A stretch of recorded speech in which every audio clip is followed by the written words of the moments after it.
দেখেন, হযরত নিজামুদ্দিন আউলিয়া আলাইহির রহমা, তেনার কাছে এক যুবক আসলো, এসে বলতেছে, হুজুর আমার ঘরে চাল ডাল নেই, কিছু নেই, একটু যদি দোয়ার ব্যবস্থা করতেন, কিছু যদি সহযোগিতা করতেন।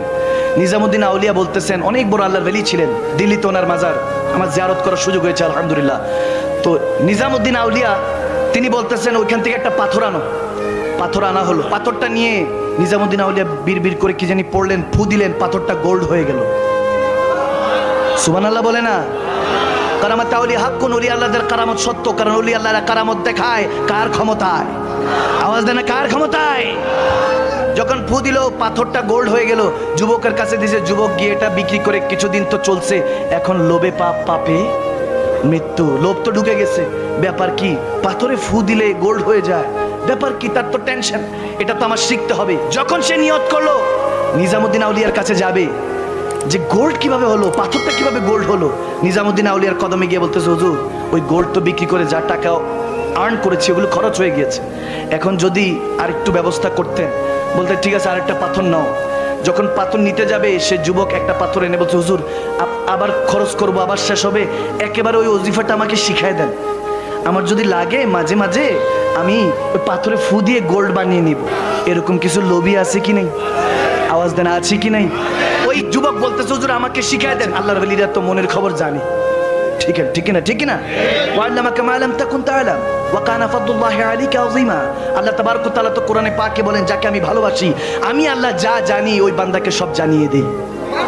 সুবহানাল্লাহ কয় না? তো আল্লাহর ওলিদেরা যে জানে, এটা কার হুকুমে? আল্লাহর ওলিদেরকে শিখায় কে? আওয়াজ দেন, কে? এখন আল্লাহর ওলি তো জানে যে তার মনে কি চলতেছে, তো কিচ্ছু না বলে নিজামুদ্দিন আউলিয়া মুচকে হেসে বলতেছে, আমি কিচ্ছু বলি নাই, পাথরটা নিয়ে শুধু সূরাতুল যে ইখলাস, কুল হুয়াল্লাহ শরীফ, ওটা খালি একবার পরে ফু দিছি। সুবহানাল্লাহ, আরো জোরে সুবহানাল্লাহ।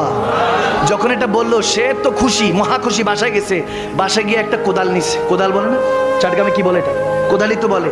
এবার মাটি খুঁড়তেছে, খুঁড়ে সব এক সাইড। বিবি বলতেছে, বউ বলতেছে, কি করেন? বলার চুপ থাকো, অনেক বড় একটা ওজিফা আজকেই কুটিপতি, আজকেই কুটিপতি। সে আইনা মাটি খুঁড়তে খুঁড়তে এক সাইড করছে, কইরা কুল হুয়াল্লাহ শরীফ পড়তে পড়তে ফু দিতে দিতে দিতে মুখ ব্যথা হয়ে গেছে ফজর পর্যন্ত। গোল্ড তো এক টুকরো হয় না। বেচারা বলে, কি রে হুজুর কি আমার সাথে মিথ্যা বললো? সুমা মাআযাল্লাহ, তার মনের মধ্যে এরকম আসছে, ঠিক কিনা? কারণ আল্লাহর ওলিদের কাছে যায় অনেকে, এরকম ওলামায়ে কেরামদের কাছে যায়, বলে যে হুজুর একটু পেট ব্যথা, একটু ফু দিয়ে দেন। ফু দিছে, ফু দেওয়ার পর পানি খেয়েছে, পেট ব্যথা কমে না, বলে কোনো কিছুই জানে না। আছে কি না এরকম? আছে কি নাই? এরকম আছে, কারণ তার নিয়তের মধ্যে খোটা আছে, এই জন্য আল্লাহ বরকতি দেয় নাই, ঠিক না? এখন যখন এরকম অবস্থা হয়েছে, সে বলতেছে, আল্লাহর ওলি আমার সাথে কি অন্য আরেকটা মনে ওজিফা পরে আমার মনে ভুলটা ধরাই দিছে। আবার গেছে, গিয়ে বলতেছে, হুজুর আপনি যে গোল্ডটা দিয়েছেন ওটা খরচ হয়ে গিয়েছে, ওজিফা দিয়েছেন, পড়ছি, কাজ হচ্ছে না, আমরা তো না খেয়ে আছি, একটু যদি ব্যবস্থা করতেন। নিজামুদ্দিন আউলিয়া ডাক দিয়ে বলতেছে, এ বান্দা নাও, ওখান থেকে পাথর আনো। পাথর যখন আনলো, পাথরটার মধ্যে আবার ইখলাস শরীফ পড়ে ফু দিল, সেটা গোল্ড হয়ে গেল। সে বলতেছে, কি ব্যাপার? আমি পড়লাম গোল্ড হলো না, আপনি পড়লেন গোল্ড হয়ে গেল, ঘটনা কি? নিজামুদ্দিন আউলিয়া বলে, তোর ভিতরে ইমানের নূর নেই, আমার ভিতরে ইমানের নূর আছে, এই জন্য জুবানের তাসিরও আছে। কারণ আমি চাইলে নিজের জন্য বানাতে পারতাম, না না বান্দা, আমি তোর জন্য করেছি, তোর হেল্পের জন্য, তোকে সহযোগিতা করেছি, আমি নিজের জন্য করি নাই। এই জন্য আল্লাহ জুবানে বরকত দিয়েছে।